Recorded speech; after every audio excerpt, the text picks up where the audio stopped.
வெங்காயம், புதினா, இஞ்சி, பூண்டு, பச்சை மிளகாய், தக்காளி, கொத்தமல்லி,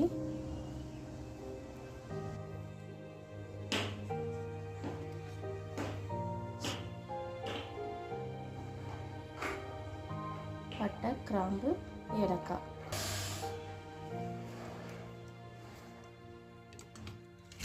ஒரு 2 ஸ்பூன் எண்ணெய் விட்டு எண்ணெய் நல்லா காஞ்சதுக்கப்புறம் அதில் பட்டை, கிராம்பு, ஏலக்காய் போட்டு வெங்காயம் போட்டு நல்லா வதக்கணும். வெங்காயம் வதங்கினதே கொஞ்சம் உப்பு போட்டுக்கலாம். இப்போ இதில் இஞ்சி பூண்டு பேஸ்ட்டு போட்டு நல்லா வதக்கலாம். இப்போ இதில் பச்சை மிளகாய் 3, உங்கள் காரத்துக்கு தகுந்த மாதிரி பச்சை மிளகாய் ஆட் பண்ணிக்கலாம். இப்போ இதில் கொத்தமல்லி ஆட் பண்ணிக்கலாம். புதினா,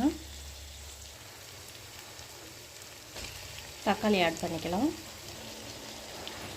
தக்காளியெல்லாம் நல்லா வதங்கினதுக்கப்புறம் இதில் 2 ஸ்பூனு தயிர் ஆட் பண்ணிக்கலாம். இப்போ எல்லாம் இதை போட்டு நல்லா வதக்கலாம். நம்ம இதில் 1 ஸ்பூன் மிளகாத்தூள், 1 ஸ்பூன் தனியாத்தூள், 1/4 டீஸ்பூன் மஞ்சள் தூள் ஆட் பண்ணிவிட்டு நல்லா வதக்கலாம். இப்போ மசாலாலாம் நல்லா வதங்கி வந்துருச்சு. இந்த ஸ்டேஜில் நம்ம தண்ணி ஆட் பண்ணிக்கலாம். 2 கப் ரைஸ்க்கு 4 கப் தண்ணி ஆட் பண்ணிக்கலாம். நான் இன்றைக்கி எடுத்துருக்க ரைஸு சோனா மசூரி ரைஸ் தான்.